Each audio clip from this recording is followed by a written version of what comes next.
Caroline Dwyer had already handed Devin Langford his driver's license back when Victor Halstead picked up the cabin phone and asked for airport police. I was sitting 2 rows away. That part didn't make much sense to me. Devin's boarding pass showed seat 3A. Caroline had checked it twice. His identification matched the reservation, and nothing on her cabin tablet showed a warning, security flag, or ticket problem. The verification was finished. Victor was still escalating it.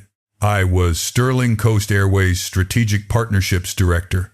I was traveling to Washington for a contract meeting the next morning. Devin was attending the same meeting, although no one in the cabin had any reason to know that. A few minutes earlier, the problem had looked simple. Pamela Crossley stopped beside 3A and told Devin she thought he was in her seat. Caroline checked both boarding passes. Pamela was assigned 4D. Devin belonged exactly where he was. Pamela gave a tight smile and moved back 1 row, but she did not let the matter end there. I heard her speaking quietly near the galley.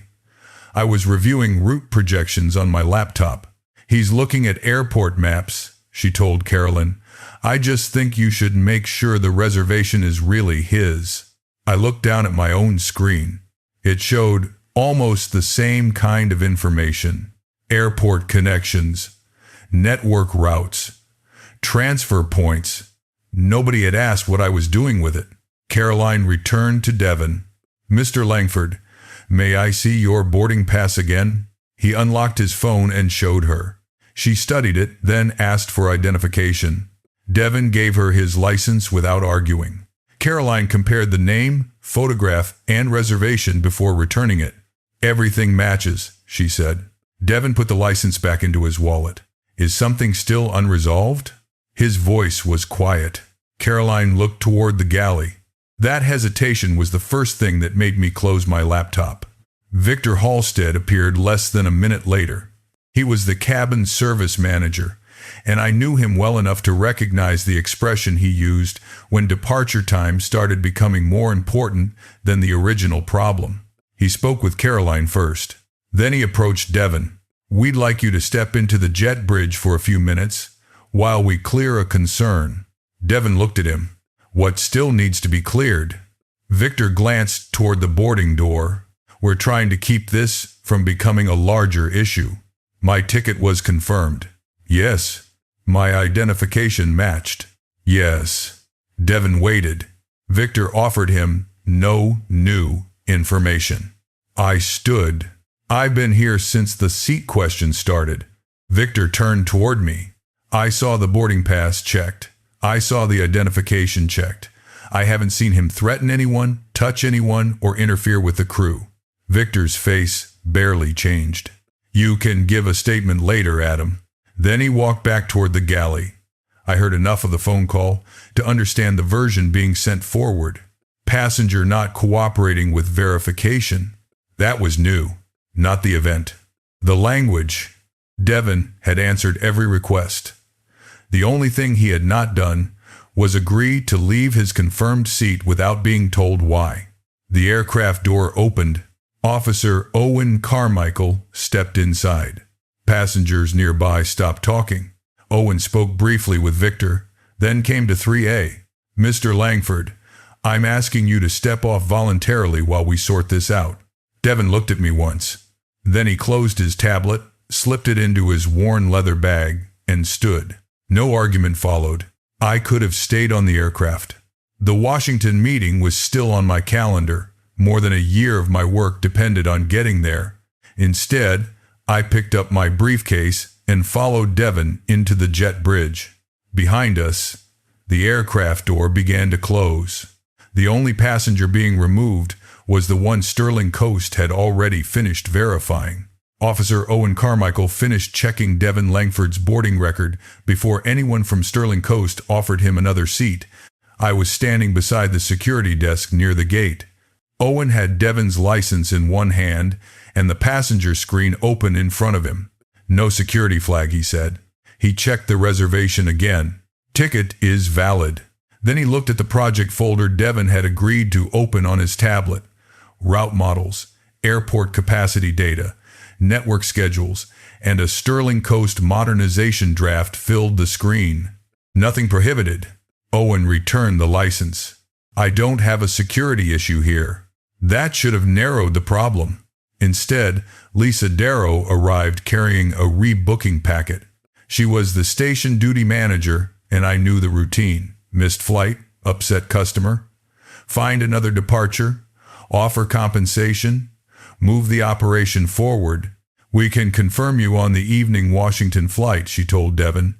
I can also arrange lounge access and a travel voucher. Devin looked at the papers but did not take them. What conduct required me to leave the aircraft? Lisa glanced toward Victor Halstead, who had followed us from the jet bridge. The crew reported a compliance concern. Owen looked up. I found no security concern. Lisa's attention shifted back to Devin. We're trying to get you where you need to go. Devin remained seated. That isn't the same as explaining why I was removed. I did. Sterling Coast required a partner impact memorandum whenever a disruption involved a company tied to an active strategic agreement. Normally those reports covered cancellations, cargo failures, access delays, or technical outages. I opened the form on my laptop. I could have filed it as customer conflict during verification. It would also have protected the airline from having to explain the sequence I had watched. I typed something else. Seat dispute resolved. Additional identification completed. No observed safety violation. Passenger removed after requesting the basis for further action. I read it twice before signing my name. More than a year of my work was attached to the meeting Devin and I were supposed to attend the next morning. I sent the memorandum anyway. Monica Adler called less than 10 minutes later. She was general counsel for Nexora Gridworks. Adam, is Devin still with you? Yes.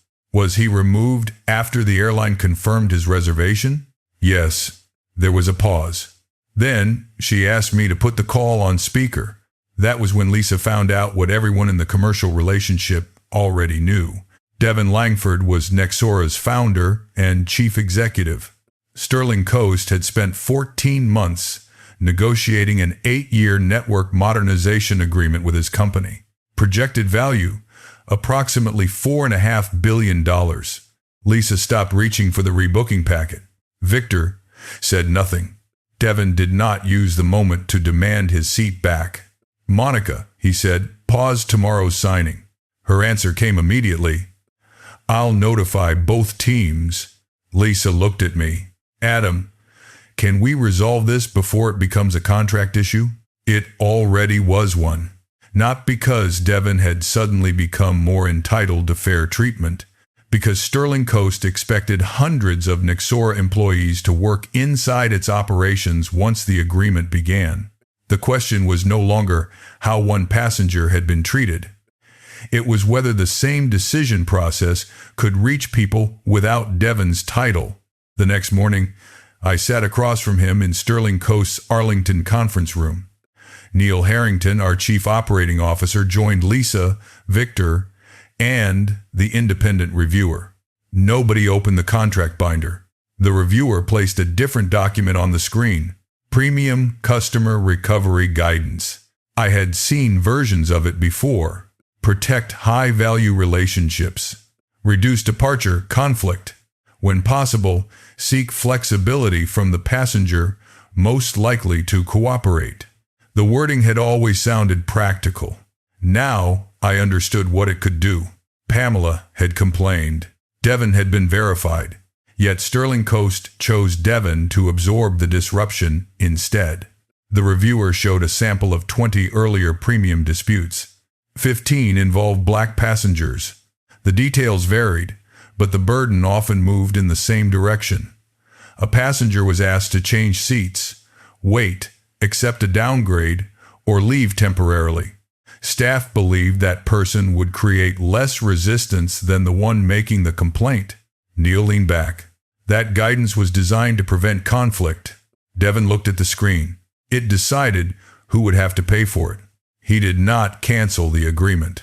Nexora gave Sterling Coast 10 business days. Remove the cooperation standard. require observable conduct before non-emergency escalation, protect employees who questioned unsupported decisions, allow independent review of prior cases affected by the guidance. Neil read the conditions without speaking. 14 months of negotiations were still underway. But the next decision no longer rested with Devin alone. Sterling Coast had 10 days to show what it was willing to change. On the 6th business day, Sterling Coast Airways offered Devin Langford something none of the earlier passengers in the review file had been offered: lifetime premium status, guaranteed first-class access when seats were available, personal compensation, a donation to a national civil rights organization, and the original Nexora Gridworks agreement unchanged. I was sitting beside Neil Harrington when the proposal appeared on the conference screen. One condition sat near the bottom: confidentiality. Devin read the document without interrupting. Then he looked at Neil. What happens to the other passengers affected by the same guidance? Neil glanced toward the legal team. Their cases are still under review. Devin closed the proposal. Then this gives me better treatment. It doesn't fix what produced it. The meeting ended there. 2 days later, I attended the employee review. My partner impact memorandum had become part of the official record. Caroline Dwyer spoke first. Pamela Crossley had never reported a threat, physical contact, or safety violation. Devin's boarding pass had matched. His identification had matched. Carolyn had completed the verification before Victor Halstead got involved. Then she described something that mattered more than any single line in the incident report. When premium disputes threatened departure time, staff often looked for the passenger most likely to accept a change without creating another problem: a seat move, a delay, a temporary step off the aircraft. The goal was speed. The cost usually fell to whoever seemed easiest to persuade. Victor had followed that habit after the original seat mistake was already resolved. When Devin asked why he should leave, Victor treated the question as evidence that cooperation was breaking down. His employment review finished the following week. Sterling Coast dismissed him. The findings stayed narrow. He had used compliance language to justify removing a passenger after the underlying verification was complete, then described the resulting delay as if Devin had caused it. No extra punishment was added for effect. The contract decision still remained. On the 10th business day, Neil called the final remediation meeting. The Nexora agreement binder was in front of me. 14 months of work sat inside it. Sterling Coast had accepted several changes. Incident notes would have to describe observable behavior. Non-emergency removals would require a second review. Cabin managers would receive new training. But Neil rejected independent oversight of the earlier cases, and he refused formal protection for employees who challenged unsupported escalation. We need to retain control of our internal process, he said. Nobody argued. Monica Adler joined by video and read Nexora's formal notice. The 8-year modernization agreement was withdrawn. Projected value: approximately $4.5 billion. It took less than 2 minutes. Devin did not smile. I didn't either. That agreement represented hundreds of jobs and technical work and a modernization program far bigger than a single cabin incident. But Sterling Coast had been given a chance to correct the mechanism that shifted inconvenience toward people considered easier to pressure. Leadership chose not to surrender enough control to make that correction credible. Several weeks later, Nexora entered discussions with Northcrest Air. Sterling Coast only saw the public notices. Northcrest did not receive the project automatically. Nexora required a separate ethics review before commercial negotiations advanced. Months later, the partnership was approved. The modernization program continued. Our old guidance did not. After client questions increased and Sterling Coast Board completed its own review, the company retired the premium customer recovery guidance entirely. The replacement standard was specific: Passenger discomfort alone could not justify escalation. A verified passenger could not be asked to move, wait, or leave simply because employees believed that person would be easier to persuade. Non-emergency removal required observable conduct and a second reviewer. Employees could challenge an unsupported instruction without retaliation. I received the final policy during mandatory leadership training. At the end of the session, the instructor asked us to return our old laminated cards. Mine was still inside my binder. Near the bottom was the sentence I had read for years without thinking much about who might pay for it. Seek flexibility from the passenger most likely to cooperate. A plastic collection bin sat beside the door. Managers dropped their cards into it as they left. When my turn came, I looked at the sentence once more. Then I dropped the old card in with the rest. If stories about dignity, fairness, and accountability matter to you, subscribe for more. This story is fictional,